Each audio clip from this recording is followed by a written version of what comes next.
All right. Again, adventurers, and welcome to another exciting episode of Realms One Shots. And where we get no countdown whatsoever. I gave you a countdown. yeah, Yeah, not countdown. like okay, 5, 4, go. I said 5, 4, 3, 2, 1. That was a complete countdown. You got the micro machines. 5, 4, 3, 2, 1. Oh, okay. I wasn't prepared for that this morning. I need more coffee. That's the thing. I have to change up the countdown every single time, so you always have to be alert, pay attention, and just be ready to go. Pretty sure that's not how countdowns work. I'm pretty sure that's exactly how countdowns work. Yes. That's also not something you can expect from me at 9:12 in the morning, Elias. And you freaking know it. Not my problem. Wow, unbelievable. So, hi everybody. I am GMing again. Back in his rightful position on top of me. How did this happen? Sir? Phrasing? What was with the phrasing? Never mind. Position. Anyway. I was not expecting that from you. I need more coffee. Oh my word. It's gonna be that kind of stream, folks. Wow. Elias, you don't know what this does yet, but take a player intrusion token, which makes this seem so much worse. Okay. Great. Notes. Giving unhinged Player energy. intrusion. That was amazing. So, the reason, one of the reasons that we are having me GM again during my brief break where I got to relax for a couple weeks is Campaign 2, as I've said before quite a few times now, is actually going to be using a kind of customized version of the Cypher System. And the game I'm running today uses a version of the Cypher System called The Strange. So in addition to the players getting a chance to kind of wet their feet in this new system, we also get to do some testing for new redemptions and things like that, just to see if price points are right and other things like that. For those of you that may be new to Zelda Universe RPG streams, and Realms of the Wild specifically, we do like to have the audience be a part of the game. And in order, one of the ways to do that is you can actually use your channel points, which we call rupees, for no explicable reason. You can actually use your rupees to affect the game. And we actually have some specific things for this. So you can use 100 rupees to give a reroll token. Self-explanatory what that is. They get to reroll something. For 200 rupees, you can give them an effort token. Effort, I will explain as we play the game, but it's a way for them to kind of boost their rolls and make things easier on them. For 400 rupees, you can give them a recovery token. It basically allows them to restore some of their pools, which act as kind of a combination of their hit points and their ability points and a little bit of everything. And then for 600 tokens, there are things called player intrusion tokens and GM intrusion tokens. And an intrusion is basically when the players or the GM, when they're about to make the roll, go, well, I think this roll should have something different. You know, for example, for a player intrusion, you go, well, I think my character, because they got in trouble with the law when they were a kid, is very used to kind of the bureaucracy of a police department, and therefore I am going to say that I have an asset for this particular role of just understanding how to get through this system as quickly as possible, and that improves their role. They basically get to act as a mini GM for a second. GM intrusions are the same thing, but I get to do it. And it generally makes things more interesting for them. So, yeah. Before we get into the game, do we have any announcer moments? I do. So many. So I put it on social media. this week, so I can technically talk about it even further. I am going to be Elgato's social media intern for the summer.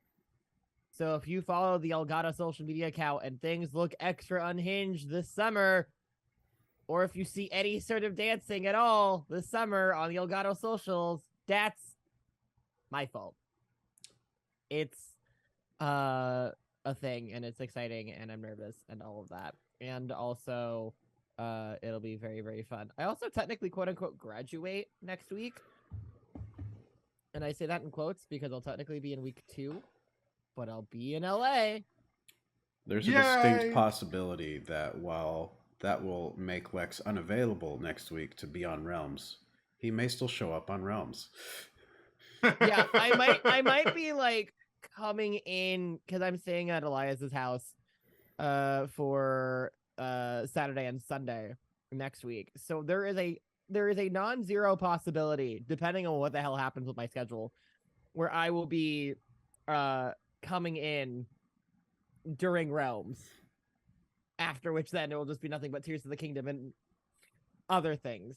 Because oh yeah, Tears of the Kingdom is T-minus 6 days. Actually 5. Because if you've already got it pre-ordered digitally, you're able to preload it now. Yeah, I got my notification like last night that I have Tears of the Kingdom on my Switch, and I am Yeah. very, very happy. I also chose to use the vouchers? voucher thing because I'm like, Same. oh, cool, I can save. It's my excuse to also buy Fire Emblem $20 Three Houses discount. because Mary wanted me to play it. I'm So trying I to did. figure out when I want to use my other voucher for. Fire Emblem Three Houses is one. I also thought about getting Mario Kart because I still don't have the damn game. What? I just haven't put $60 is a lot of money, and I keep waiting for it to Okay, go on do sale, Mario and it never Kart goes on first. sales. Do you have Do the Mario- 2 Metroid games? Of course I do. Just checking. Okay. I mean, I if the still have answer to was beat no, Prime, Elias would. I also need to beat Prime. I'm part way. but I just did a replay of Dread because when Fusion came out, I played Fusion for like a couple hours, and then I went, you know what I really want to do? I want to play Dread, and then I just replayed Dread. Not that Fusion's bad. But Dread is Stopping just another so Metroid good. game to play another Metroid game is still playing a Metroid game, which in Elias's It's just point of so view is still a good. good thing. Yeah, Dread's better than Fusion. That's fine. So anyway, yeah, congrats on that, Lex. That's super cool.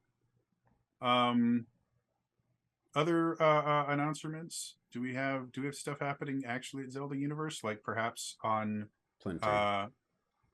Tears of the Kingdom launch day? Yeah, I'm just making sure Lex is done with his announcements. I have No, now that's it. Go followed- ahead and talk about our.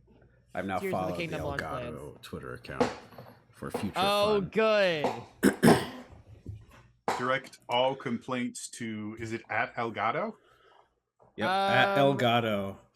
Elgato support is also a It's thing. like I believe. what's with all the dancing?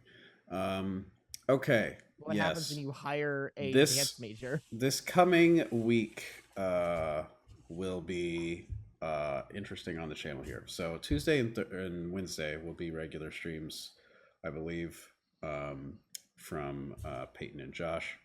And then there's Thursday. Amanda will still do her regularly scheduled segment.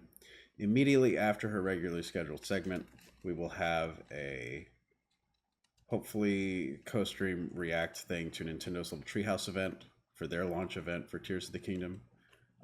It might just be me, but we'll see who else I can get to join me from the channel there. And then as soon as that's done, the game will be out, and then that is where we will begin our weekend-long streams of the game, where I will be streaming the moment it comes out Thursday night until I get tired, and then all day Friday until I get tired. Saturday morning, Realms will have this, and then I will jump back in to Tears of the Kingdom until I get tired on Saturday, and then all day Sunday. So all weekend long Tears of the Kingdom with bonus Realms content, and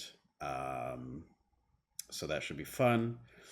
You can also expect to see a lot of coverage for the game. We did post on social media our spoiler policy for the game, so if you're not sure what's safe and what's not in following Zelda Universe. If you're not going to be playing it right away or taking your time, be sure to look that up on social media. And I believe it's also going to be posted to our website to a I more believe so. generic version of just our general spoiler policy that will also apply to Tears of the Kingdom. The basics of the spoiler policy is we want you to enjoy the game, so we're going to do our best not to spoil it for you. Any content that is related to guides and stuff like that we will be posting throughout the next couple of weeks will have spoiler warnings as part of them if they do require them. Yeah, there are that'll be exceptions coming- to the Yeah, policy. so- Like live streams, you're gonna just see what you see. Okay, there's Mhm. nothing we can control there. I'm gonna go at my pace. We're not going to just have us just looking at Elias playing, going, "This is really fun." Spoiler alert. And then yeah, the- guides content is the purpose of it is to show you how to do something in the game, and that might spoil something. So we will try to spoil all of which things. will be like they'll have very clear spoiler alert like graphics and stuff like that in place, so you are aware. Hey, this is spoilers for the game. Well, guides you typically have to look for. We will be posting video guides, but so we'll obviously be cognizant of titles and thumbnails and stuff. And obviously, you know, those who are interacting, I believe, Elias, correct me if I'm wrong, we're already kind of in that prep mode here on Twitch for that. For what? To ensure that spoilers don't come into chats.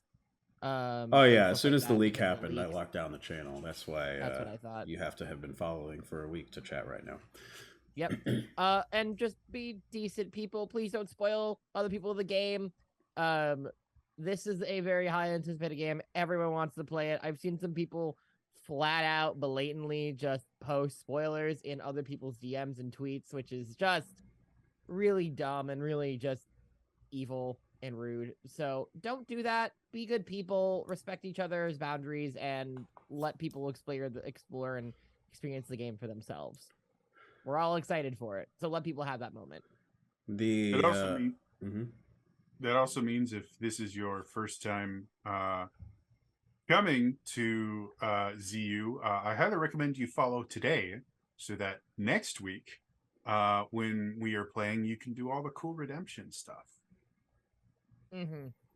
Trust me, when you make good things happen, like Imp, who I will introduce in just a second here, has done so many times, we will praise you live on stream.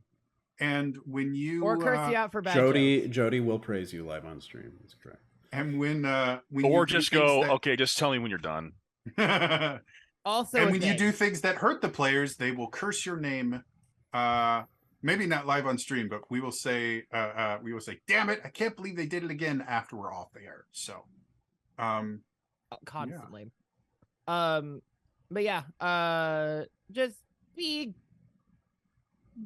decent people.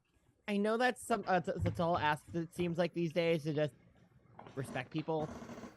Please do it for God's sakes. It does not take much. So that policy is posted. The last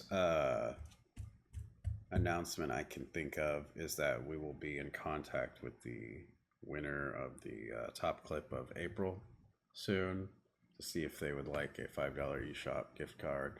But it's a new month, which means it's a new monthly clip contest. So if during Realms or any of the streams or any of the upcoming Tears of the Kingdom streams, all during May, be sure to clip your funny or favorite moments that you liked, and you could be the one to get the $5 eShop gift card next time. yay!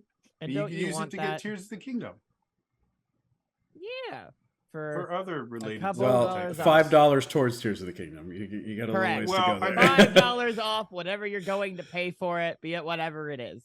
And yeah, you'll probably see me lurking in on Elias's couch at some point during the weekend, whatever I'm doing.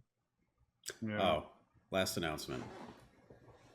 Oh, it's gone. It's gone. I got a dog. He's laying back there. Pupper. Elias Aw, has I a love pupper, him. and they're adorable. I might be able to They're- give you a better view. Wait, Got dog- do you got a dog cam? do you have dog cam? Okay. Oh, Look at your pupper. baby. I also love that the first thing you did is you have a dog cam. That was not the first thing I did. I had to buy so many things. Okay, I Sure. had a camera already. I love that. Look at him. Pianchi's now So- playing the game. Nope. So, any other ZU announcements?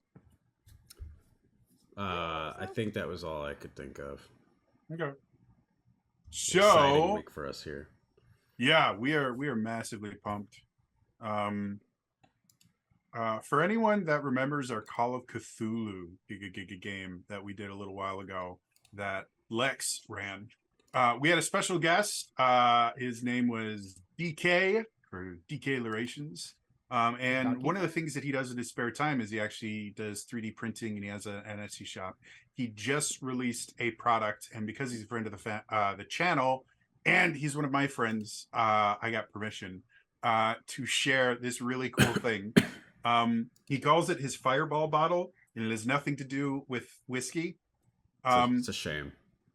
What it Damn, is my it is favorite. literally, it looks like a little fire thing, and you pop the top off, and it comes with 8 D6s that you can roll for a fireball spell. Because in D&D 5th edition and What? Pathfinder, fireball does 8d6 damage. So it has all the dice in there. You roll them, and you can even get like extra dice if you want to upcast it at higher levels and things. It's the coolest thing ever. We don't know why it hasn't existed before, but I figured it would be cool to let you guys, anyone that plays D&D or D&D related things, or just wants a bottle that looks like fire that has a bunch of D6s that all have like flames on them. Like, Remember, kids, there is no I in team. However, there are 6 eyes, and fuck it, I don't care how big the room is. I cast Fireball. This is perfect. I want this. isn't it cool? I So wonder if you could anyway, put I wonder if you could put it like a tea candle in the inside. I wonder how transparent it is. I don't believe Oh. it's transparent at all, and the particular material that it's made out of is heat sensitive. Well, is it so? the LED version? I'm not talking about like. I was going to say, one of the warnings. Yeah, I didn't put believe- fire in it, cool. Disclaimer: I'm not 100% certain on this, but I think I remember him mentioning, probably don't leave this in like a hot car or something, or it may warp the stuff. Which I believe is true of a lot of 3D printed things, because they literally just heat plastic up and then print it. Yeah, that's most So- plastics in general. So anyway, and don't like throw it into actual fire, because that would create bad smoke. But it's cool, and as I say quite often, fire is the answer to everything, and I have years of D&D experience to support that statement, and Realms of the Wild experience. I don't know what you're talking about. What? Who? So anyway, I wanted to plug my friend's thing. So Woo. anyway, due to the fact that it we almost feels like the old days where we waited until 9:30 to start the game. before we That's completely how get we going, do. you guys may notice a new face here. Though Imp actually has been on the channel before, we just didn't have his face. We only had his voice. This you will recognize him in chat if you've ever been here. This is the amazing Imp in my head. He's a buddy of mine that actually plays in 2 of my. No, I was here in the charity. Oh, were you? Oh, yeah. Not only as voice, not as on camera though. Oh, Yeah, that's right. we didn't have your camera. We On just had your camera voice. reveal. So yes, Imp, if you'd like to introduce yourself. I'm up in my head. Nice. That's it. Pretty much it. I'm over in Jody's channel harassing him through one of his other campaigns, on one of his bi-weekly campaigns. Either as Relwyn Ariok or Smegwick, everyone's favorite Goblin Warlock Sorcerer. Hey. He's fun. He also, when Kiri streams, Imp and I are both mods for Kiri, so we show up a lot in Kiri streams as well. So, yeah. Otherwise, I think if you guys are ready, I think it's time for us to enter the world of the strange. I just realized I completely forgot to Is create that- a playlist for this. So Is that just the normal world? Because it's very strange. I mean, I This- myself am strange and unusual, but I don't think that's what you're going for here. the strange is actually a definitive thing, which is basically the kind of space in between different recursions. So it's an actual Which are thing, also and you can things. navigate through it. Precursion. So- I'm not smart enough to know what precursions mean. It would be Recursions. recursion. Oh, is And that I'm what you about to said? explain all of that. So Wow! Okay, I continue. have to open up my PDF though. Thank you, phone, for telling me half an hour late that I need to come to this. I just got a Google calendar. You gotta finish that announcement. shit quicker. The pause. Oh no! Ah! Screw you all. Yeah, Jody, you really So- should finish a lot quicker. I don't have enough coffee for this. So,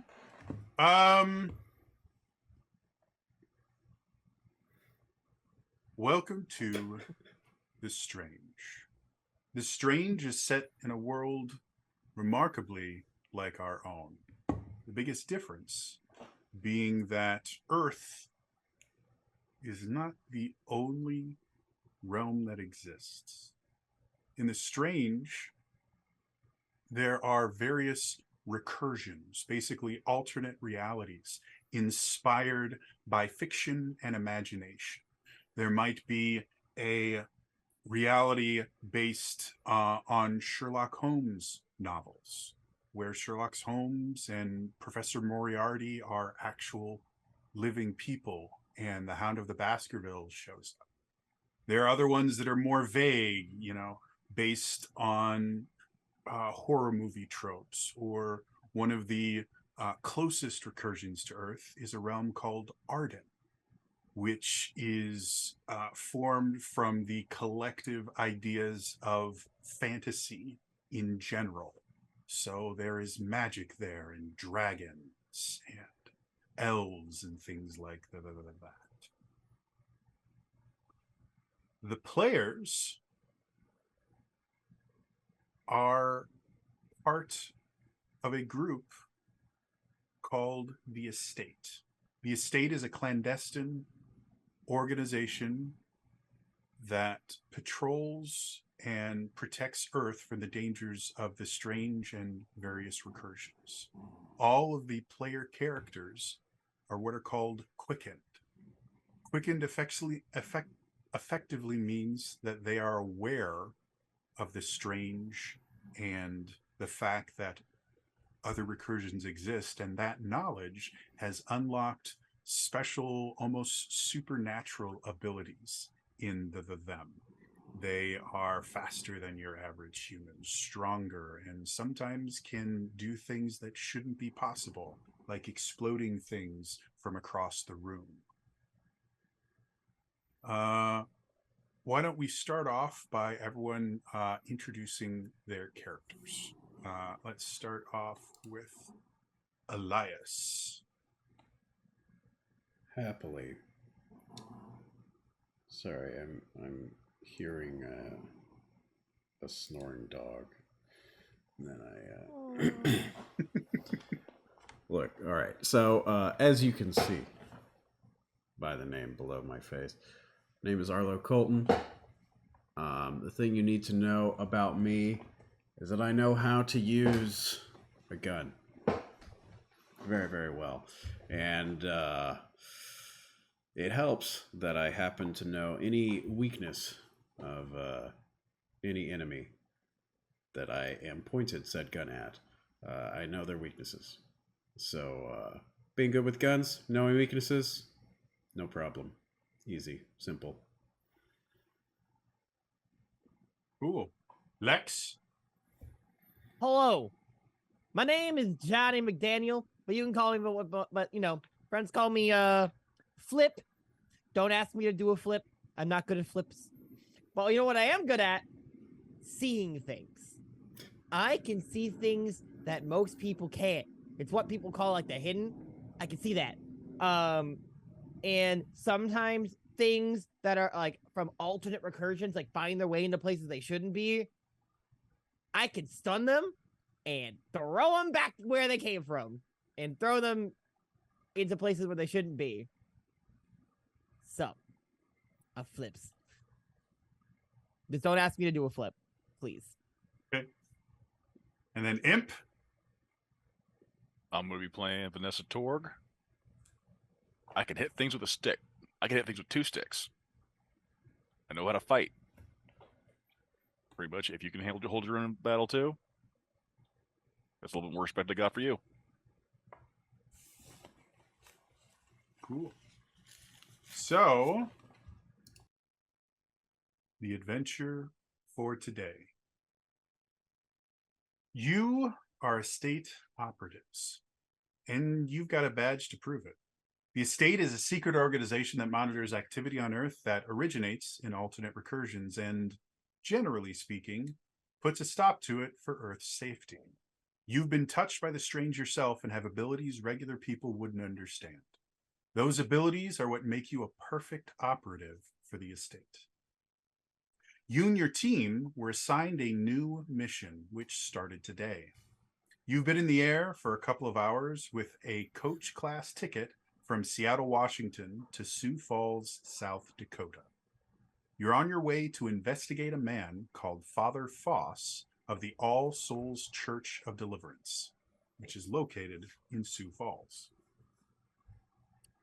Father Foss began counting down to the end of days a few weeks ago.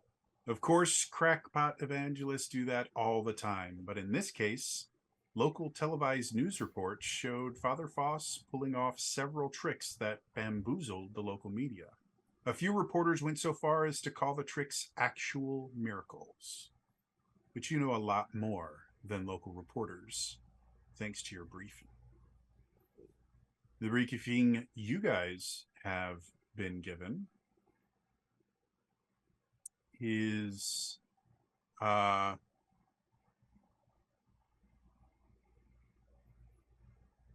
the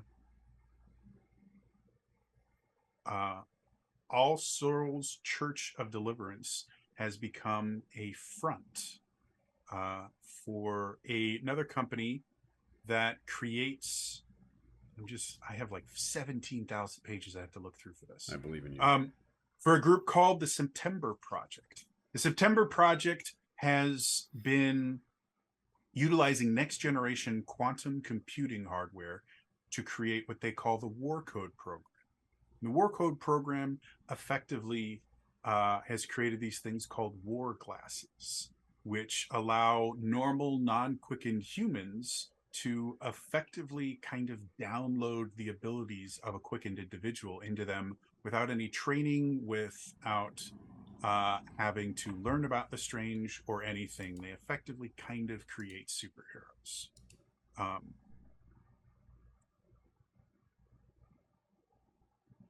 The September Project originally wanted to try and use this to create money through military contracts. However, no military groups were willing to take the risk on such unproven technology, and they found this Sioux Falls Church as a group that might be able to help them out. The reason the estate cares about any of this, other than the war glasses, is quantum computers are technology that utilizes the strange in dangerous fashions. And one of the reasons the estate exists is to prevent Earth from being discovered by creatures called planetovores. Basically, large creatures that live in the strange and literally devour entire recursions and planets. And if one were to find and attack Earth, many, many bad things would happen. And using quantum computers is a perfect way to attract planetovores. So that being said, all of you right now are on a 737 in coach. You have a few other members of your team, though you're not sure if they're somewhere else on the flight or they're going to meet you in South Dakota. As of right now, you all do have seats next to each other, actually in one of the exit rows. So you actually have a little bit of extra leg room, which is nice. The question I have for you guys is the plane is set up as 2 rows of 3 seats, or 2 columns of 3 seats each, with a center aisle in the middle. So you guys are all sitting next to each other. Who's on the aisle, who's on the window seat, and who's in the middle? I do love me an aisle seat. So do I. Good thing there are 2 aisles. You guys are What? all on. There's only 1 aisle seat, 1 window seat. There's 1 aisle on this plane. Oh, we're not in the middle. We're on the. There are 2 Roll columns of for 3 aisle? seats with a single aisle in the middle. I'll roll you for the Oh. aisle. All right. I don't know how that works or what I'm supposed to do, but I will. do it. D20. Take that. I rolled a 10. Can you be the 10? 16. 16. Yes, I Damn. can. All right. I'll take the window. All right. And Vanessa, yes, you have been relegated to Here's the the thing. middle seat. Since I'm playing, yeah, because I was playing this like I'm just going off the background. I'm just like, this is Vanessa fish out of water. She's new to this world, and I'm just basically like, she's had planes explained to her, but she's just basically like, she's there. She's not having a panic attack. She's just like sitting in the middle seat, waiting for this bullshit to get sorted out. Just trying to like, it's been explained before. All right, and she's just she's just kind of processing and trying to keep herself collected. Did we know she's new? How long have I been? That be You guys have not worked together before. Okay. I would imagine it's not unusual to have people from other places working for the estate. It's somewhat rare, just because on Earth, there technically there's kind of the potential to become quickened. Anyone from Earth can become quickened, and it literally just takes someone kind of informing them that the strange exists, and that can be enough to awaken the spark and have them become quickened. As you get to different recursions, there are quite a few people in recursions that are incapable of becoming quickened, incapable of understanding that the strange exists. To them, their recursion is the only thing that exists, and the recursions themselves are not like entire planets.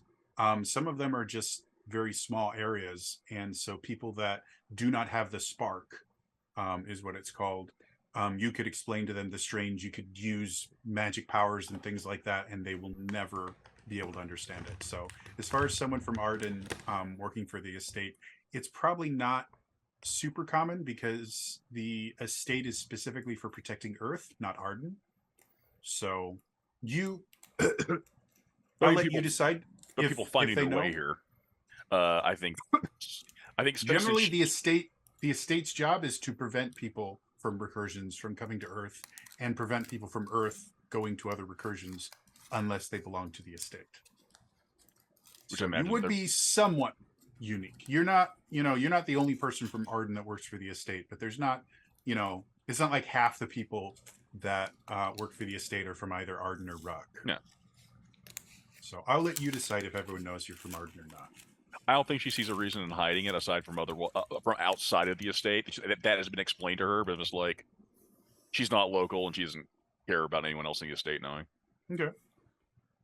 She's been informed enough to know not to talk about Arden like it's a real place. She knows, like, So- yes, it's a online thing. I'm level 5. Yeah, you're getting better at that. Yeah. You look nervous though. The people here are making me more nervous than the fact we're going to be up in the air. People on the Yeah. plane is making you more nervous than the plane. I mean, That's to- usually how planes can go wrong, so I guess I can't blame you. I mean, yeah. To your credit, there's been a lot of weird people that will sometimes lose their minds on the planes. So I don't think that helps with the Mm, nervousness. You know what? That's a good point. Carry on. Ignore I said that. What? Who said that? Look, what you need to know about South Dakota is that there's nothing worth anything there. There's nothing good. It's a bunch of plains, some Bunch tornadoes of occasionally. fields, morning slaughterhouse reports on the radio. It's a pretty middle of nowhere place. They don't have nearly as good coffee as Seattle. Seattle coffee is fantastic. I generally don't even know what people in South Dakota even do on their normal, They for exist. free time. Yeah, but like we exist. So like, what do you do in your spare time in South Dakota? Like, I don't know. Feel free to ask a local when you land, Flip. Talk You know about what? how You know glad what? they're The not in first North local Dakota. You know what? The first person I see once we get out of the airport, I'm gonna ask him, "Hey, what do you do here?" I genuinely look forward to seeing you do that.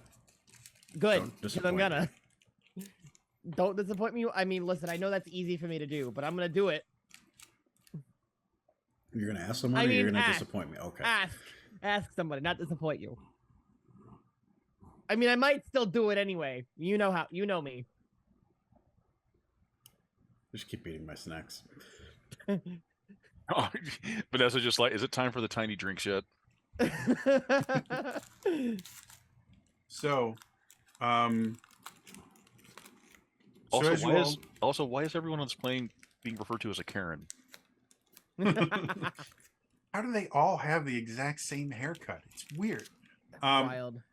The estate destroys quantum computers whenever it finds some scientist trying to make one, because using a quantum computer can strip the Earth of its anonymity and summon planetovores in the strange.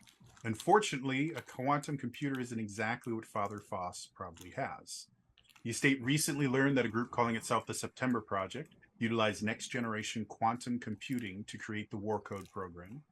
The project promised specially fabricated war glasses that would supposedly give wearers the ability of super soldiers. The September Project began shopping the War Code program around to various military contractors as soon as the program was complete. Unable to locate buyers in the military-industrial complex and growing impatient, the September Project changed its tactics. It delivered the quantum computers and war glasses to Father Foss, a church leader in Sioux Falls, South Dakota. However, the quantum computer and the associated war glasses accomplish their magic. It's bending the laws of standard physics on Earth, so much that everything is on the line. Active war glasses could destabilize Earth and Arden, leaving the planet wide open to the creatures that live in the strange. So, you guys have been briefed about this, and just because of kind of how the plane is set up and the fact that you guys are all sitting together, if you guys want to kind of go over your plans for getting there, there's no one close enough to you right now that would be able to overhear you as long as you keep your voices down. So, All right. Do we got transport once we get to South Dakota? I mean, Like once we get there, we just like do we rent a car or? do we have any support when we land, or are we on our own? well, there's a group called the OSR that is also sending operatives there. And I'm trying to remember exactly what the OSR means. Open source RPG. Open source recursion. Office of Strategic Recursion. Oh, I was right on the R. You're good. So you may meet an operative there, but otherwise, the estate has actually not only has the estate gotten you transportation to the church specifically, because you guys effectively have badges and your abilities through the strange. You were actually able to board the plane with the weapons that normally would be illegal to carry, because for some odd reason, the plane crew believes you guys to be something akin to federal marshals or air marshals. So it's completely legal for you guys to have weapons on board. So, our objective as defined by the estate is to find and destroy these glasses, or was there something else? Specifically to deal with the quantum computers themselves. Okay. As operators of the estate, you guys know the September Project is actually an Earth-based front for a creature called the Betrayer. The Betrayer is actually a deity from Arden. That is their kind of deity of war or aspect of war. And it's generally considered one of the largest threats to Earth specifically, because in Arden, it's kind of been banished and sealed by the other deities and by the magic of Arden. But if it can make its way to Earth, where it doesn't have to worry about all the stuff that's happening in Arden, it could be a massive, massive problem. So find the quantum computers, destroy them. Mm-hmm. Then the glasses will be inert, or For the most part, yeah. I mean, if you find glasses, it's probably not a bad idea to destroy them too, because every time somebody uses the war glasses, it increases the likelihood of a planetivore discovering Earth. yeah. All right, so aim for the eyes, everyone. But I don't know. I think that I think we go find one of these magical displays that this guy's putting on. In all likelihood, we're also going to have to deal with Foss. With who? Probably. Father Foss. That's who I'm talking about, Father Foss, with his little magic show. As you guys are saying this, Vanessa, as you kind of glance over to Flip, you notice his window is open. As you look out, a man-sized creature stands on the wing of the plane, looking at you. Despite the vapor trails streaming from it, it's apparently untroubled by the fact that it's outside on the wing of a commercial jet flying at cruising altitude. The creature's face is a horrid parody of a human's, and its body is covered in tight-curled, dark fur. It locks eyes with you, cocks its head, then bends to tear at the composite material of the wing with its long claws. Do we have a way of dealing with that? With what? What? He's pointing that she's pointing out to the window. I we don't see both anything see at wrong the with the wing? window. Anyone that looks out the window can see this creature, which is blatantly obvious not from Earth. Vanessa, you might actually recognize the creature is actually native to Arden, and it's called a gremlin. Please tell me you have ways of dealing with gremlins. Do I have... Problem is, we are currently in the on a plane, and anything that I have will probably break the window of the plane. Well, because we haven't done this yet, let's go ahead and have you make your first roll. So, Oh boy. one of the things that I like about the Cypher system is the players roll for everything. I never roll a single die in the entire time I play. It's always going to be based on the players. The players themselves have 3 pools. They have a might pool, a speed pool, and an intellect pool. And so any roll that you make is going to be based on either might, speed, or intellect. So what I would like you to do is I would like you to make an intellect roll. And in order to do that, it is simply a d20 roll. And you don't add anything to it. It's a flat d20 roll. And we're going to call this a difficulty 2 roll. The way that difficulties work in the Cypher system in general is whatever the level of the difficulty, multiply that number by 3, and that is the number you need to roll on your die to... So I need to roll a 6 or higher. 6 or higher, yep. Okay. Watch me still fail this. I didn't fail it. 14. 14. So,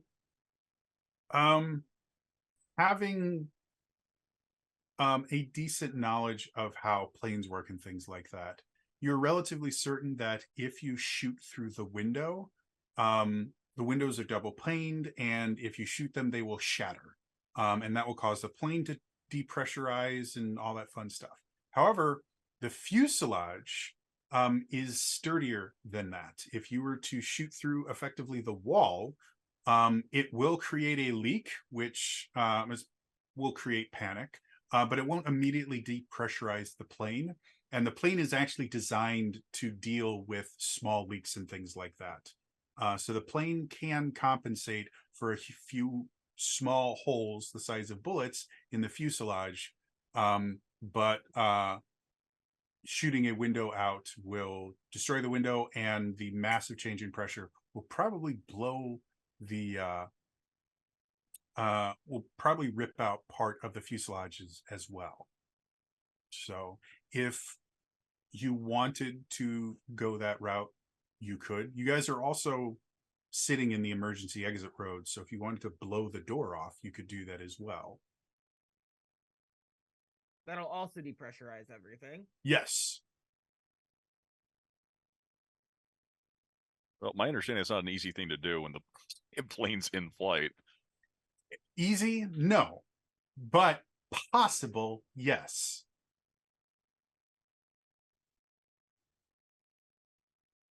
Yeah. So, and again, you guys are technically going to be that little bit above what an average human is. So you can do things that an average human generally couldn't do. The difficult thing about opening the emergency exit on a plane when it's flying is, again, the pressure.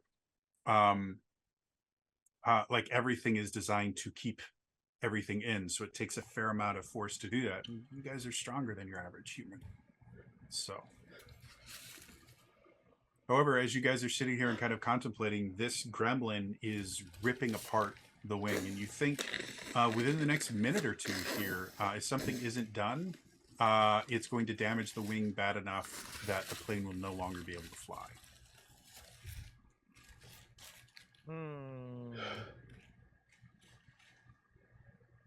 Well, What are we going to do about this? I can't exactly shoot from inside a plane. I also can't entirely shoot well inside a plane. I mean, we can through the wall. What? That would crash the plane. If we shoot through the fuselage and not through the window, Where the it will cause fuselage a is the leak. wall. Yes. It'll still cause a leak, but it'll be slower. So you want me to shoot this thing through the wall and then immediately patch up the bullet hole and hope that nobody around us realizes that I've just shot outside of a plane? I mean, it's an option. What other We might options need are it. there? Vanessa gets up out of her seat, bounds over these two talking, and is going to go up to the pilot. She does know where the pilots are while they're debating, so I'll let them continue. As you Sounds like get she's up, got a plan. Oh, okay. As you get up, you notice the plane starts to kind of stir, and you notice two people wearing wraparound sunglasses stand from their aisle seats, one a few rows in front of you and one a few rows behind you. Faint flickers of light leak around the edges of their dark glasses, as if the eyewear is showing each one of them a flashing movie. The same flickering glow envelops their entire bodies like a nimbus. And so as you get up, these two people get up as well. And I would like everyone to go ahead and roll for initiative. Is there like other people on this flight? There are. Or is this just full of secret agents of various organizations? It is. You guys got. Are we going to a secret agent convention? There was a Groupon specifically for clandestine organizations. Damn. So very interestingly timed. That reminds me of that movie with Tom Cruise and Cameron Diaz. Night and day. That's it. So. I'm like, which fucking? No, the majority of the people in the plane are just regular civilians, and if it hadn't been for these two guys just standing up and walking into the aisle specifically, you guys probably wouldn't even have been aware of them being any different. They're all dressed in street clothes or things like that. Flat check, right, on this? Yep, everything is you will almost never actually roll or add anything to your rolls. Any things like effort, which we can talk about in a second here when we start fighting, doesn't actually get added to your roll. It changes the difficulty class of the check you're making. So Cool. 7. you got a 7, cool. Arlo? 11. 11. Vanessa? 10. 10, cool. So the way initiative works in the Cypher system, again, because I don't roll anything, you guys are all rolling against the difficulty class of the creatures that you're fighting. The creatures that you're fighting are both level 4 creatures, so the difficulty class to go before they do is a 12. So they are all going to go first, and then you guys will be able to go after them. And you guys can either go in initiative order, or you can choose whichever order you would like. Okay. So we are going to start off with the gremlin. You guys can all see out the window the gremlin is tearing through more of the wing. You're starting to see the wing itself start to bow and pitch a little bit because of the damage that is caused to it. The plane doesn't look like it's going down yet, but you're thinking this keeps happening, it's going to go down. After that, both of the acolytes. This is where I am going to roll just for randomness. Both of the acolytes kind of look, and because Vanessa is upright. Oh no, I don't actually. Or yeah, this is how it goes. So we're going to start with Vanessa. Vanessa, you see one of them kind of reach towards you, and you see this electrical discharge come directly from their hand. I'm going to have you roll me a speed defense. So again, the way that works, you roll a d20, and this is when we can talk about effort. So you'll notice that you have on your character sheet an effort level. That's the maximum amount of effort you can put to any one roll. And what effort does is you spend, for your first level of effort, you spend 3 points from the pool that roll is coming from. So in this case, speed. And what that does is it lowers the difficulty of your roll by 1 level. So instead of this being a level 4 roll, meaning you need to roll a 12 or higher, if you put a level of effort into it, you go down to a level 3. If you take damage, other than some very specific instances, damage will always be taken out of your might pool first. When that goes to 0, it'll go out of your speed pool. When that goes to 0, it'll go out of your intellect pool. So, that being said, in addition to effort, I'm going to look at your character sheet here before I say the wrong thing. You also have what's called edge. You have an edge of 1 in your speed. What that means is anytime you spend points from your speed pool, you can subtract 1 from it. So if you wanted to add effort to this, instead of spending 3 points, you'd only spend 2. Make sense? And that'll be from my speed pool. From your speed pool, yes. Okay. So if you want to spend effort, you need to declare that you're spending effort before you make the roll. I But will. other than that, so what do you want to do, Vanessa? Well, then I'll be if that's what I have to rely on, then we'll spend from 2 points instead of 3. Mm-hmm. So you're going to apply a level of effort. That means you need to roll a d20. You need to roll higher than a 9. And difficulty doesn't change, right? That is the change difficulty. So this is a level 4 creature, so you normally would have to roll a 12 or higher. Because you're using a level of effort. It's asking for input and difficulty. You can put in level 3 if you want. It doesn't actually matter. Oh, okay. It's just the roll 20 will tell you if you pass or not, and I'm going to tell you if you pass or not as well. So you can just leave it at 0 and not worry about that. Effort roll. So that's one. So yeah, if you're rolling through roll 20, it'll actually automatically deduct the points for you and everything, which is very nice.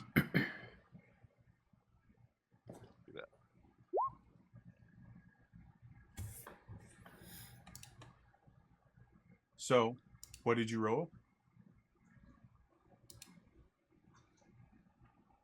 Yeah, I'm glad we went through all this crap so I could roll a 5. Mhm. It takes some time to get used to, but so 5 does not make the defense roll. So as you are sitting there, you get hit by this kind of bolt of lightning, and luckily enough for you, you're actually wearing a leather jacket, which acts as armor. The way that armor works in the Cypher system is whatever your armor score is, anytime you take physical damage, which this is going to count as physical damage, basically anytime you normally would subtract from your might pool first, you reduce the damage by the level of your armor. So normally you would take 4 points of damage from this, but because of your armor, you only take 2. So reduce your might pool by 2 points. Make sense? Yep. Cool. So that was that creature. The second creature is, let's go with Arlo. Choose even or odd. Odd. Okay. Flip. The one in the front was the one that attacked Vanessa. The one behind you, again, reaches his hand out, and you see this kind of bolt of lightning arc towards you. I need a speed defense roll from you. Speed defense.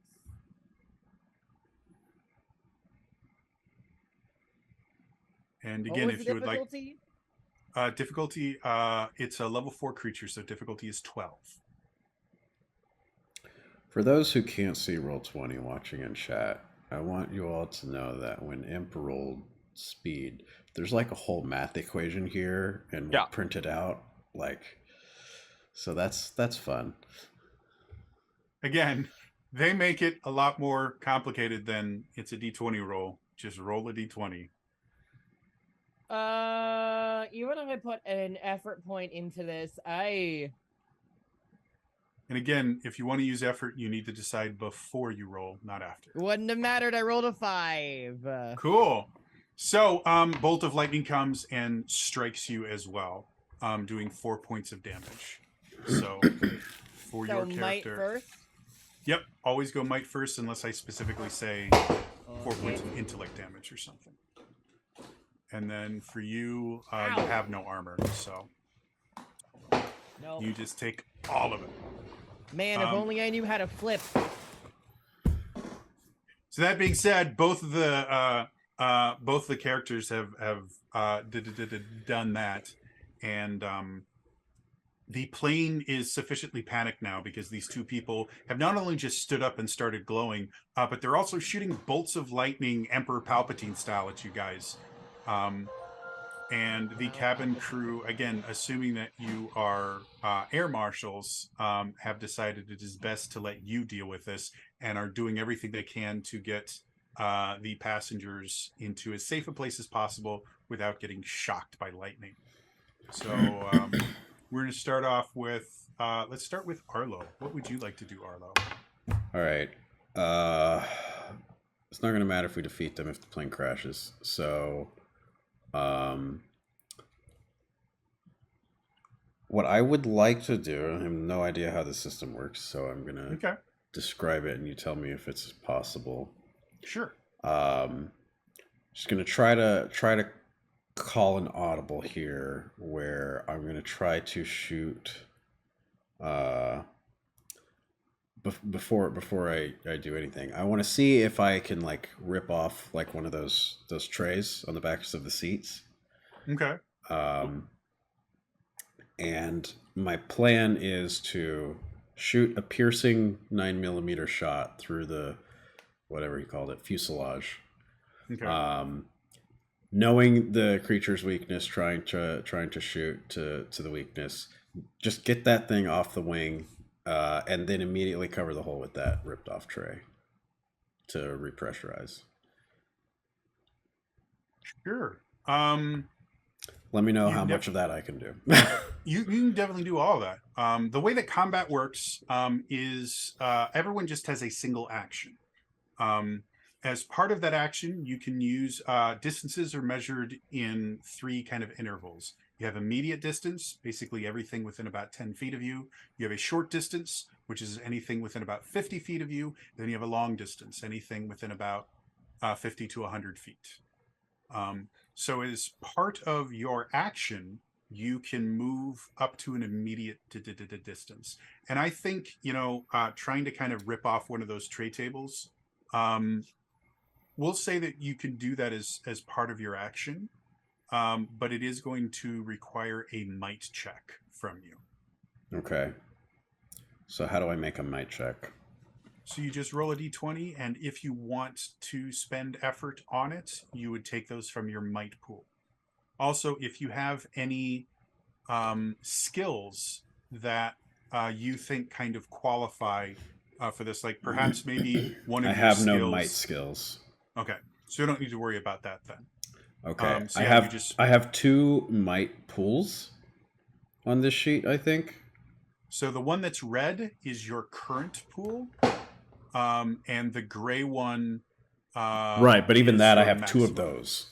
Oh yeah, the one in the second column is based on your focus, and they're actually connected. If you change the one on the left, it will change the one on the right, and vice versa. So which one am I dealing with here? They should both be the same. Okay. Before I say the wrong thing, I'm going to actually look at your character sheet. And then I have a 1 in my effort box, so I can only use an effort once. On any roll, you can use a maximum of 1 effort. Oh.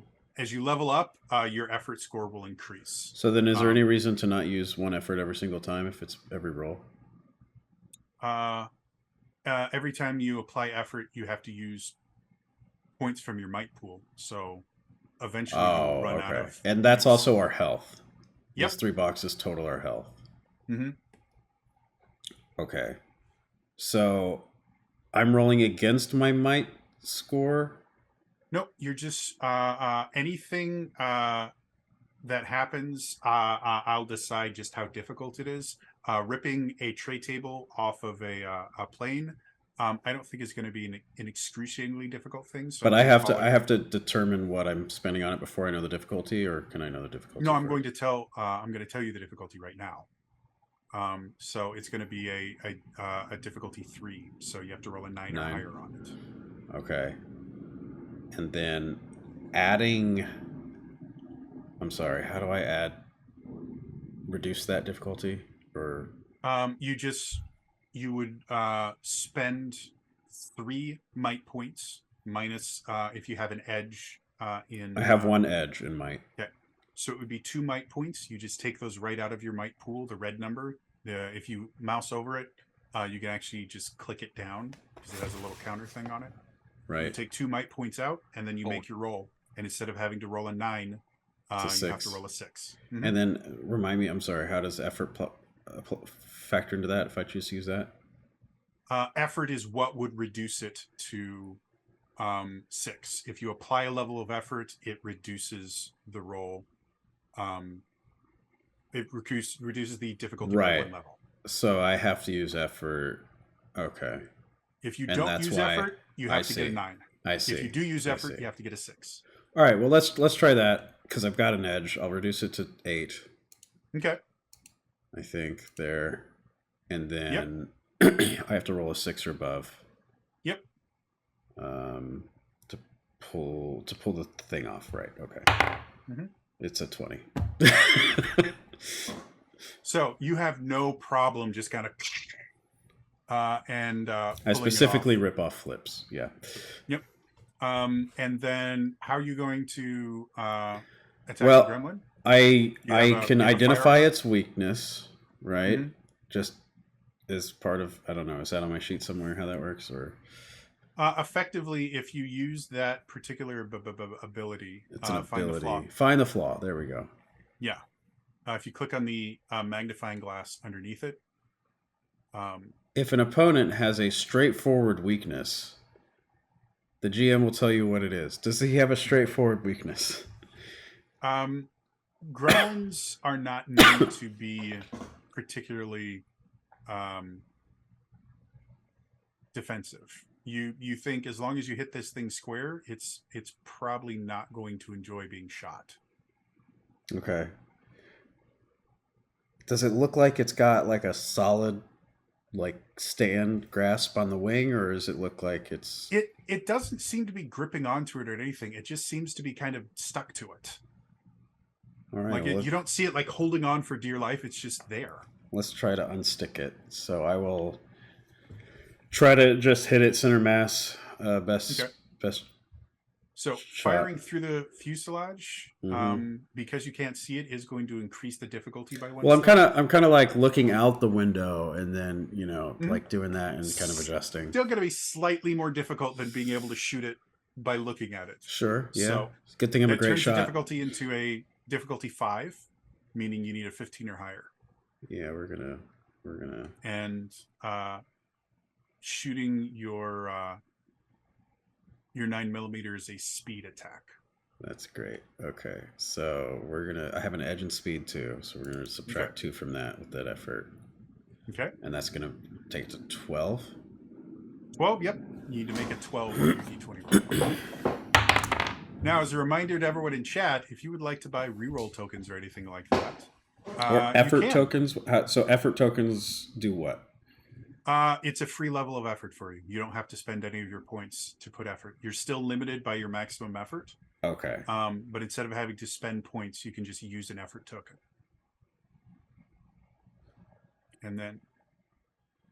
So do we have effort points somewhere? I mean, instead of having to burn speed pool points or might pool points. Oh, okay. Because right now, every time you use effort, you were lowering your So health. if I had an effort token, I could only reduce it by 1 instead. Yeah. Okay. Or no, you would reduce it the same way effort always does. It would be like applying a thing of effort. You just don't use points, so reduce it by 3. Okay. Cool. And I will mention, I mentioned that incursion the thing. So our intrusion token that you got for making me laugh. Oh yeah, I have one of those. Intrusions are basically just things that that just happened, that are beneficial for you, and you basically get to describe. Well, in this particular situation, I'm going to say that this is working in my favor. Yeah. So if you wanted to burn your token, come up with a situation that would make it easier for you to hit this thing. I've never shot through a plane before, but what I have done is have to sort of eyeball a target from not line of sight for my gun more than once. Like that's whenever you use guns as much as I have, whenever your special ability is practiced with guns, then that's something you do just to, when you're bored, really, just to see if you can do it. And over time, I could do it. So I'll say if you want to use your intrusion token, I'll reduce that by difficulty level. So down to 9 then? Oh, well, yeah. If you do effort and... I had already rolled the attack. So use the intrusions whenever you want. So that you don't have to declare. That's a fact, but no, okay, yeah. Anyway, I rolled a 17, so 17. So you're perfectly fine. So now the unique thing about the Cypher system is it's not just natural 20s that are useful to you. If you roll a 17 on an attack roll, you do an additional point of damage. Great. So for this in particular, with the Cypher system in general, you don't roll for damage. Light weapons do 2 damage, medium weapons do 4, heavy weapons do 6. Because of your training with a gun, you actually do your 9mm is a medium weapon. However, your ability with guns means it normally does an extra point of damage. And with a 17, that means you do 6 points of damage. So I used a piercing shot to get to the fuselage. The damage was 6, but the cost now was it would 1. Be yeah, so piercing shot is a special ability that you have that ignores armor, and does a little bit extra damage. But in order to use that, you also have to spend 1 point of speed. So if you use the piercing shot, I can lower my speed. That's fine. Mm-hmm. So you actually do 7 points of damage with that Because of the I 17. figured the armor was the plane, so That works perfectly. I'm great with that. So yeah, as you sit there and you pull your gun out and people are still freaking out, you kind of look through the window, go shh, boom, and then you instantly put the tray table up. That used to be Flip's tray table. Flip, you no longer have a tray table, by the way. Ah! And then as you look out, there is no longer a goblin, but there is a small red stain on the plane. You assume that as soon as you shot it, the wind took it. excellent. That was the plan. Is that a goblin or For gremlin? whomever is down there. Gremlin, sorry. Well, you know, he's got a long drop. He might not. Anyway, that's that problem. Yes, so that is done. And Sorry, it the took so plane long. itself isn't really depressurizing because you have sealed the hole. People are freaking out though, because lightning bolts is one thing. But Guns on a with plane, firearm, yeah, I know, but I had to take care of it. that's fine. Let's go to Vanessa. What do you want to do? Well, Junior just lit me up. I'm not happy. Mm-hmm. And yeah, so I'm just gonna now. Correct me if I'm wrong with my understanding. Their powers are coming from their glasses, or they just have the power regardless. Why don't you make me an intellect roll to see if you can figure that out? I didn't know if I knew that from like what was explained to me about the quantum computer stuff. You personally probably wouldn't know specifically because you don't. The estate doesn't 100% understand how the glasses work. You know the glasses are what caused it. You have no idea off the top of your head. Well, What'd 19. 19. Yeah, you theorize.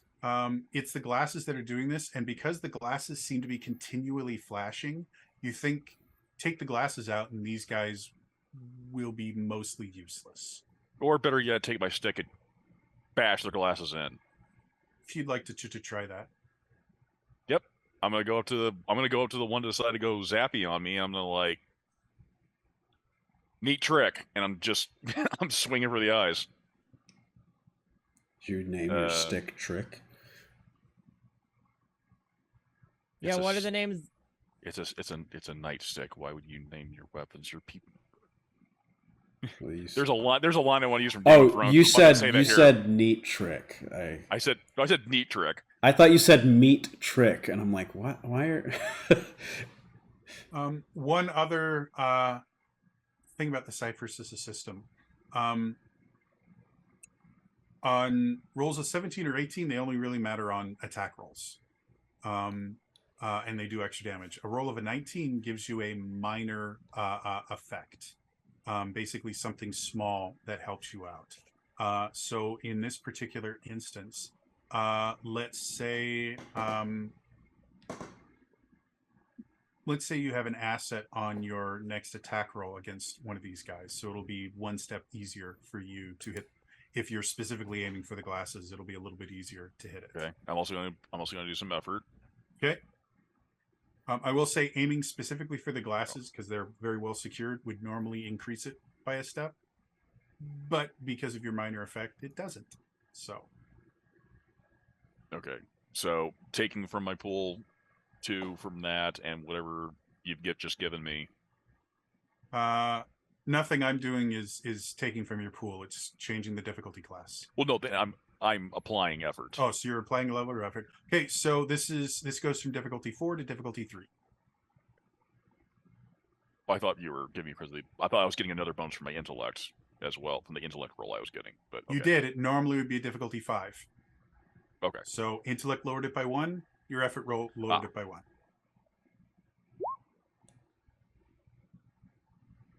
Nice. So what'd you get? Just move on. So as you what we surmise is I work through all this shit and then I roll, and then once they're in. So you guys watch as Vanessa runs forward, and you watch as she has collapsible nightsticks that she keeps with her, and so you watch her kind of pull them out and go. And as she goes forward, she swings at him, and the guy just goes boom, and it misses completely. She comes around for trying another thing. He just kind of moves out of the way, and she seems to be out of actions to use. Flip, what you want to do? Hey, I'm not happy that I just got Palpatine in the face. I would like to take out my nightstick and thwack this guy over the head. Okay. So, So you just attacking him, or are you specifically aiming for the glasses themselves? let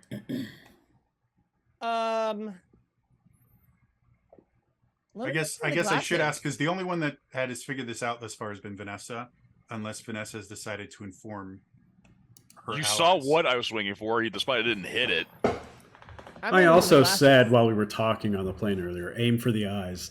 Okay, so all I'm going for the glasses. right, so that's going to be a difficulty 5 task, So 15 or higher. Okay. and if you want to add a level of effort, that would bring it down to a 14. Wouldn't have helped anyway. That's an 8. So Fail. you bring your nightstick out, and as you kind of bring it down on him again, he kind of moves to the side, and you just whiff completely. You do need to remember to do that before you roll, though. Yeah. So, going back to the top, Here's the both thing, of them. Imp. I'm going to forget every single time. Not just in this one shot. Through all of campaign 2, I will probably continue to forget. We can't keep I am hitting here the for command it. that much. We can't make Listen, it. We can't make an effort command. Yeah, we can. He'll get flooded in chat. And then, Time it. Remember who you're talking about here.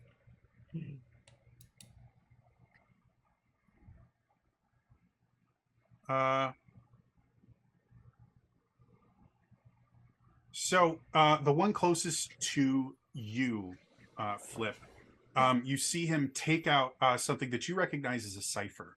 Ciphers are these strange kind of manifestations of the strange that are effectively one-time use special abilities. If you guys look on your character sheets in the third column on the right, you all have 2 ciphers available to you that you can use as your action. This guy is taking out a cipher, and the cipher that you see looks basically like this kind of weird looking spike almost that is kind of glowing this strange purplish green color, and it looks like he's trying to stab you with it. So go ahead and make me a speed defense roll. Me? Yes. What's my difficulty? Still 14. 16. 16. So as you see him try to stab you with this spike, he misses, and it goes into the chair next to you, and you watch as the chair starts to kind of disintegrate as it gets filled full of radiation, and it kind of warps and almost melts in front of you. Dude, do you know how expensive those chairs can cost? What the hell, man? Literally shot a hole in the plane earlier. The one next Not the to point. Vanessa, you watch as he reaches into his pocket, and you see him pop this kind of strange glowing blue pill. And as he does that, you watch as his muscles kind of expand, and he goes from kind of a regular looking person to this just like extremely ripped guy who that's his entire action. Arlo, you're up next. Cool. All right. Apparently, I also have a hunting knife. I'd like to limit any, bullets I have to shoot on the plane. So I will just go over to whichever one's closest. I haven't been paying attention about the dynamics of this fight because I was focused on the guy on the wing. And I'll just They're try both to kind of equidistant right now. Great. Are the 2 of them also like melee combat?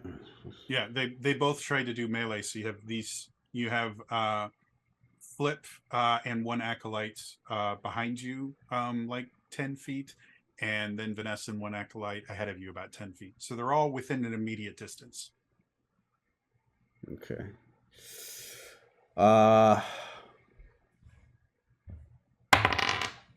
I go to the left and try to stab the glasses of the guy with my hunting knife. All right. Go ahead and make me a speed attack. And you're specifically aiming for the glasses themselves? Yeah. So difficulty 5. Okay, we'll use an edge plus effort to reduce that by 2 to 4.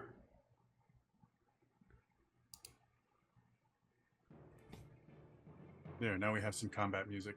Now that I have finally drawn my knife, background music has started. Yep. So that's 12. 12? No, sorry, that's the DC, right? Yep. Okay. If you apply level of effort, it'll be 12. I rolled a 12. So that's exactly what you need. Right, So as you go okay. forward and you attack with your knife, you watch as it kind of splinters one of the sets of glasses. And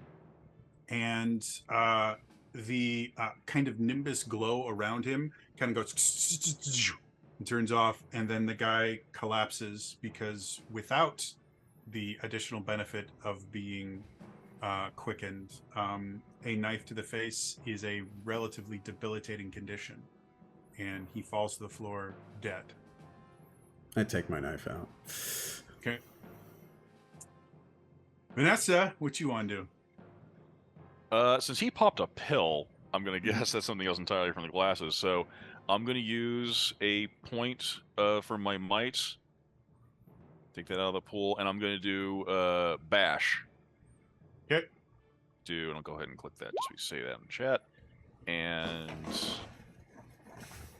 you intend to trying to daze him. Okay.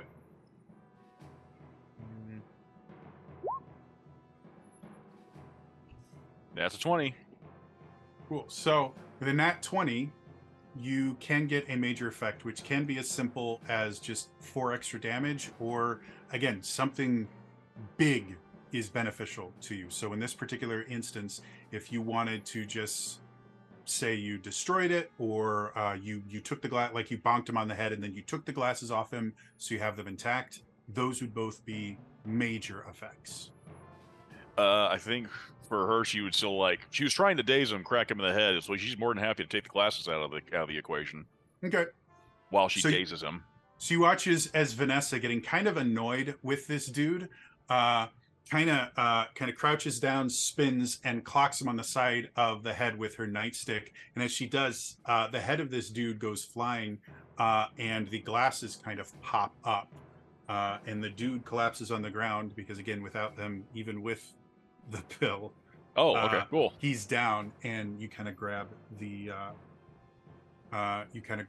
glasses completely intact, if you want to examine them. I'll pocket them for now because that's not Vanessa's style. After that happens, unfortunately for all of you, this has created a rather big deal for the plane.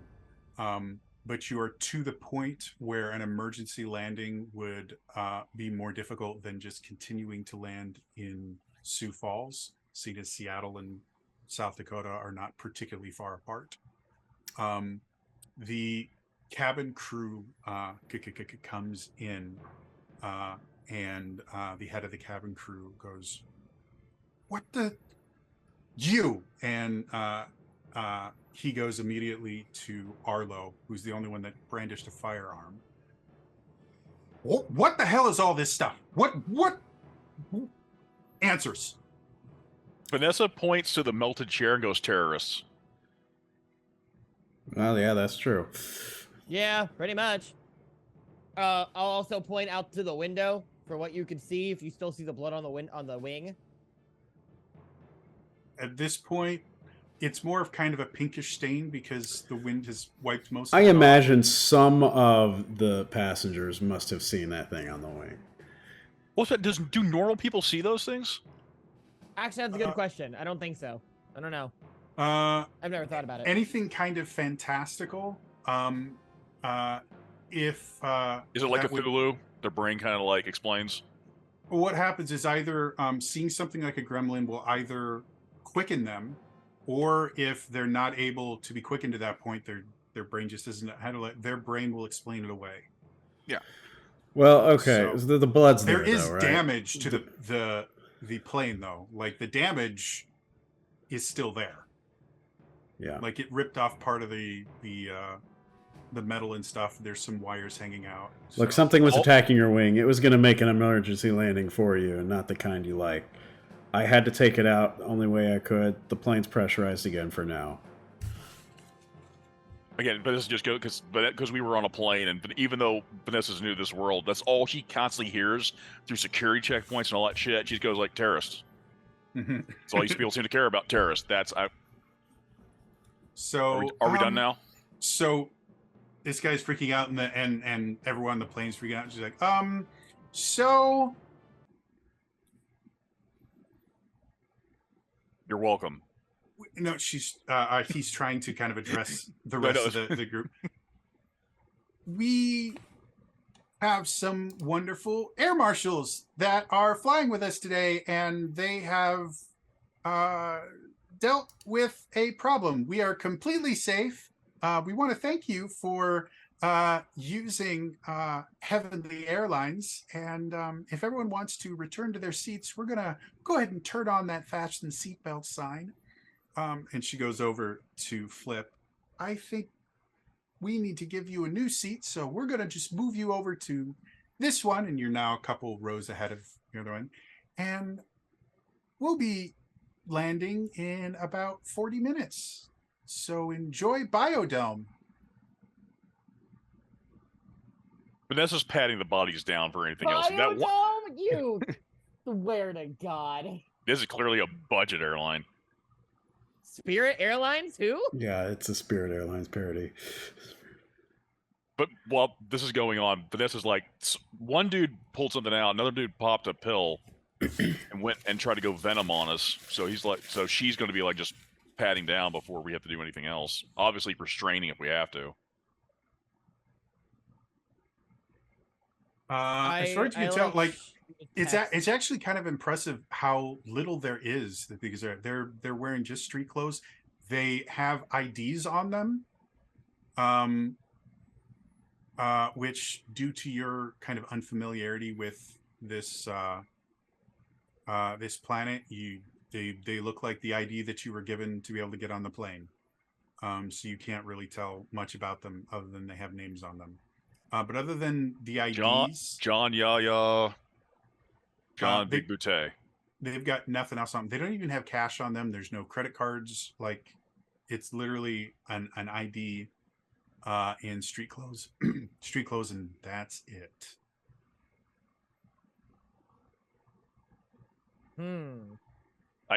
Vanessa hands the glasses to someone else who would be, she thinks would be more capable.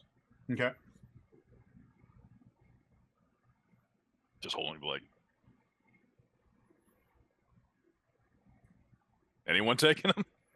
Sure, I'll take them. Okay.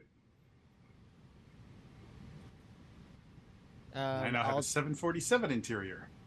See, I'm prepared. Joy. This is a sound I love to hear, let me tell you. So, everyone, It's a budget airline. Someone comes out with a roll of duct tape. you do have one of the flight attendants come over, and they do kind of duct tape because the pressure is holding it there, but they still kind of duct tape. The lower the we tray get, up to the be less that's going to stick to the wall. Yeah. So, the rest of the flight is relatively uneventful. However, as you guys are getting to the ground, the local police and federal police as well, since this was a crime that happened in the air, you've been kind of informed that they're going to be waiting for you down there, and you know that police interrogations and things like that will take a lot of time.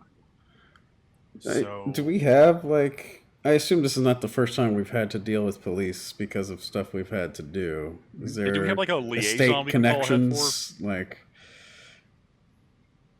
I'm assuming our agency has a protocol for when stuff like this goes down. Sure. Again, you guys do have estate badges. Like you have actual badges. Most people won't know. Won't right. be able to tell an estate badge from any other law enforcement. If you show them to law enforcement, it will take some time for them to kind of confirm it. But eventually, you'll go, yeah, call a Sure. member of the estate. So they'll it's go, a "Yeah, it's a what's your federally estate?" recognized law enforcement. Somebody, you guys have estate agents in various departments that will eventually go, oh no, they're good, leave them alone. But that will probably add another few hours if that's the route that you guys want to go. Air Marshals, Division 6. Add a few hours to the interrogation time. It'll add a few hours to your trip time, meaning if you find a way to sneak out without anyone seeing you, you will instantly be able to leave. If you decide to go that route, you're going to be in the airport for a few hours. So either way, we're burning a few hours. I was just saying, so I was wondering, so could we call ahead for like one of our liaisons to like take care of this so we can cut out? You can attempt. Cell service in a plane is remarkably difficult, unless you're able to convince someone to let you use like the radio or something. Can I like How about flight- we call like we buy call the home Wi-Fi base? and then like just text somebody, like through like internet chat or something like that? Okay. Airplanes have Wi-Fi. On budget airline showing Biodome?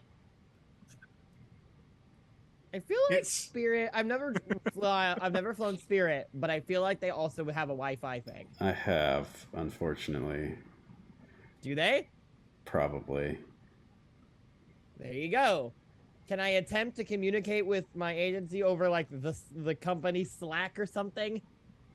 Sure. Company We'll say Slack. that, and you'll have let's say they sent a local OSR agent, because the OSR and the estate are not super friendly, but every so often they'll cooperate.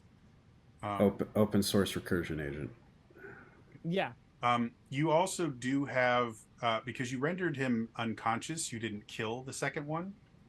So if you want to try and, because they would have smelling salts on the plane as part of their first aid kit. If you guys want to try and talk to the acolyte and interrogate him, you have about 10 minutes before the plane lands.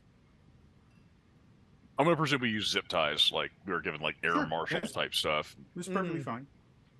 Do we have Or again, they have duct tape. Do we have a portion of the plane that's like to ourselves at this point, or did they reseat everybody? They can let you go to where the galley is effectively, if you need to be alone to talk to the dude. Yeah, we strap him to the chair. Sure, we can go do that. 10 minutes left. So he's unconscious. He just kind of looks at you, realizes he doesn't have his glasses on, gives you an evil-looking stare. What would you like? What do you want to ask him? I'm sorry, were you looking for these? And I hold up his very intact glasses that he cannot reach. Spits on the ground in front of you. I do think Vanessa would have took the other glasses off the other dude, even though he was dead. She wouldn't want to leave those behind. The shattered ones? Yeah, the multiple pieces. Well, I mean, that's why I don't know. Yeah. I don't know how dangerous these things are. Yeah, definitely. No, that makes sense. Look, we can give these back to you, and you can go all Hulk on someone else later if you want. But we need to know what you were doing here. Father Foss knew you would come. He sent us to intercept you 3 days ago. He said to bring down your plane as a message to sinners everywhere, and another omen to show the world that the end of days is nigh. 3 days ago. That's interesting because he's been counting down to the end of days, yet couldn't get the timing right on when our flight was. Yeah, that's they always say like they know everything. Is he a very selective prophet type and not all knowing, or?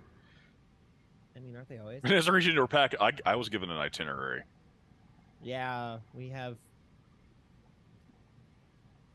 we as imperfect beings needed the additional 3 days to ensure we were in the right spot. Right. Well, that clearly worked out for Uh-huh. you. You are servants of the sinner and would prevent this is hard enough to do without a stutter. You are servants of the sinner, alliteration, and would prevent the prophecy. Oh I'm going to try boy. this one more time. That's This is a box lot text. of alliteration. This is not my writing. You are Ah. servants of the sinner and would prevent the prophecy of the end days from coming to pass. We were warned against you. Okay. When he says that, I know his head's going to be killing him. So after he finishes that, he just thumps him right in the middle of it. Ah! Every time you say something stupid, I'm going to do that. You're going to be The doing Most that. High nonstop. revealed to Father Foss that the end days is coming. The end of days is coming. The Most High makes the faithful like angels of war with holy relics. Ah! Right. So if we wanted to just, get all this settled between Father Foss and us, make sure we're not, we want to be redeemed, or just talk it out with him. Make sure we're on the up and up here. Where can we find him? She slowly brings him just closer. You're gonna want to answer this one pretty honestly, unless you want to get like whacked against the head again. I think he's Father being Foss honest. is the first disciple of the Most High. Father Foss performs miracles that bear witness to the truth. That's not answering our question. Thump. Ugh! We Father Foss is the first disciple of the Most High. Stop. Father Foss performs. okay, that's clearly not helping. We Oh, know it's all we know what he is. We just don't know where he is. It's helping me. Thump. This is what happens when you throw lightning at me. He finally goes, he is in the church where he converses with the Most High, and those who follow the will of the Most High will live forever in glory with a headache. Great. So we gotta go find this one church, and there are probably tons of churches where we are going. Yeah, do you have like coordinates or street directions or? You guys know where the church is. Like the There's- church advertises. They have a website. That's Like the church is super Oh. easy to find. I thought that's where Oh. we were going. Yeah, that's the reason you're flying to Sioux Yeah. Falls. Ignore me. This Specifically is to my go to the brain church. waking up. Yeah, everybody knows where the church is. He's been bragging about it. He did ad buys for the church. Okay. They They had had a they had a TikTok. It's Super weird. Bowl they had a Super Bowl commercial. Where did he get a Super Bowl commercial? I hate that reality. Man, that's a mega church if I've ever seen one. Jumbotrons. A lot of the technology for shit like Jumbotrons and stuff like that came from the mega churches first. No shit. Really? Yeah. A lot of the equipment, yeah. God damn it. What? A lot of media equipment, a lot of advancements came from them. How did they give you these glasses? What was the process? You just line up somewhere The and they Most give them High to you? blessed Oh. Father Foss with the knowledge,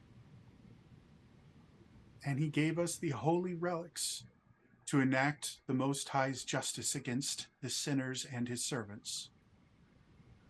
Did he give them these holy relics to you in the church or somewhere We were else? given the holy relics after service. We were selected due to our purity and our faith. Yeah, I'm That's sure you're different. great. That's stupid.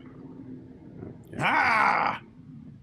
Your purity and your faith, and you were given sunglasses to hurt sinners. And she knows how recursions work and how translations work and all that. So, like, that's stupid. Yeah, but if you keep flicking him, we're not going to get too much more out of him. Don't you want to know where, you know? He's an idiot that was sent on a suicide mission. Idiots know things, right, Flip? Hey. I Hey. love this slight delay. Hey. My first thought was, yeah, but also, hey. I Okay. feel like this is both character and me, and the both answer is yes. It's character. For goodness sake. I think it's both because that's also. I know you think that because your self-deprecation is at an all-time high. Ba-da-ba. Oh God, what was I going to say now?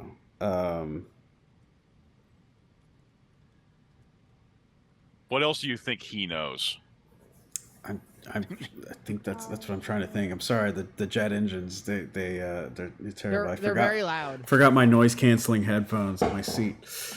God. Mine ran out of battery like an hour ago. The flight's only like an hour and a half. Yeah, you guys, I forgot the you charge guys though. probably taxied longer than the flight. Yeah, I would imagine our 10 minutes is up by now. Yeah, I was gonna say. Is there anything else you think we should know as sinners going into your holy If you repent place? of your sins, Uh-huh. the Most High is most forgiving. Right. And those who follow the will of the Most High will live forever in glory. Well, I wouldn't count on that as I slowly just begin to crush the glasses in front of him.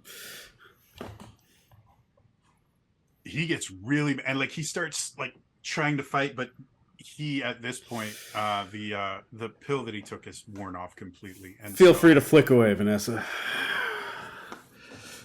She just grabs like the front of his head and goes. Shortly after that, you hear one of the stewardesses come by. Excuse me. We're going to be landing very soon, so we're going to need you to return to your seats and ensure that your tray table is in the full upright and locked position. We thank you for flying Heavenly Airlines, and she kind of looks and sees what's going on here. Terrorist. And well, I'll make sure he's at his seat, but I need. Yeah, that's fine. Go to your seats. Yeah, we're done here anyway. Yeah, we're good. I figured he was restrained and we strapped him into that seat.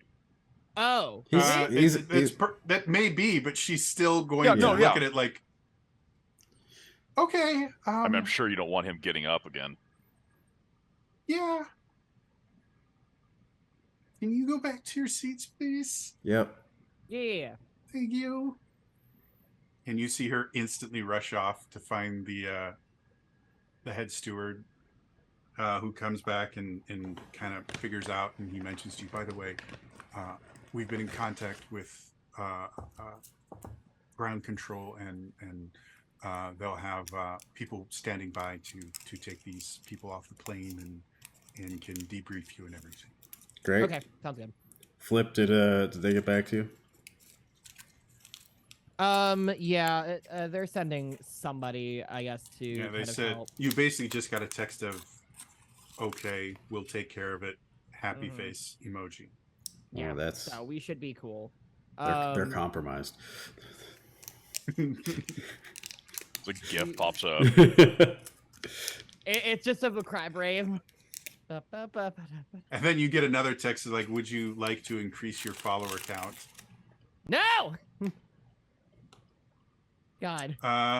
So as you guys eventually land, you are immediately kind of intercepted by federal agents, and as they're not quite handcuffing you, but they're definitely like kind of taking you and trying to get you to an interrogation room. One of the first things we're gonna do is flash our badges so that and we're gonna cooperate. So The and first as thing I think Vanessa's gonna do is do that shoulder shrug thing. It's like. And as they are attempting to take you off, you see someone in a very expensive suit wearing sunglasses come over. Excuse me. These are mine. And do these sunglasses look? How do these sunglasses look? No, these are just kind of regular. Okay, Ray-Bans. Great. These are not wraparound kind of flashy sunglasses. No, these are kind of those government issued Aviators. Yeah. CIA agent sunglasses. Yeah. Those are mine. No, you have no authority here, and he just hands them a letter and kind of look at it, and you watch his face get a little bit red. You know, I can take these guys, and there's nothing you can do about it. You file any complaints you want, and the guy standing there just goes, that would be a mistake.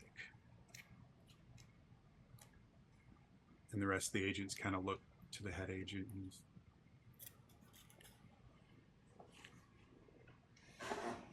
fine! Our people will be in contact with you. And he kind of walks off. And the guy in the suit reaches into his pocket, gives Arlo some paperwork, vehicle rental information, keys are in the envelope. Thank you for helping us get out of that, and thank you for coming on such quick notice. It's an Avis rental agreement. Yeah.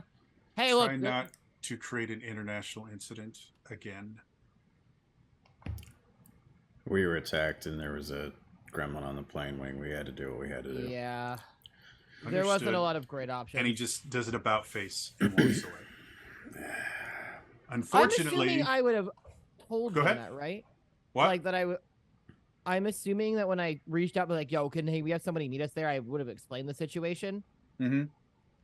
Yeah, So, he seemed to know. I Seemed said to the know word enough. gremlin to him, and he just nodded. Like, Yeah. fair Like enough. Okay. He knew enough to be able to do the job that he was told to do. Yeah, Yeah. I'm sure he came in, he knows the gist, and he collected the one dead asshole and the one alive asshole. And So Yeah, those bodies aren't our unfortunately, problem though, anymore. That is where we're going to end it for today. As always, we do upload these to our YouTube channel, generally, I believe, the day after. And you can watch all of them right here on the Twitch channels, twitch.tv/Zelda Universe TV. Otherwise, we are a few days away from Tears of the Kingdom. So stay tuned to Zelda Universe. We're going to have tons of Tears of the Kingdom stuff. Again, Thursday. Do we know what time the Treehouse starts? 6:30 Pacific. 6:30 Pacific, 9:30 Eastern. Yeah. The game actually will go Or live. or at sorry, 9 it's PM. the treehouse starts at 6:45 Pacific. Our broadcast at ZU is going to start around 6:30. Okay. And then the game so- drops at 9 Pacific. on Yeah, Thursday night. midnight Eastern. Yeah. So yeah, everybody get ready for Tears of the Kingdom. We're super, super pumped about this. It's not like everybody at Zelda Universe hasn't been counting down the days since it was announced. We were, So- we were Am I talking the other stressed about day, it? like so Yeah.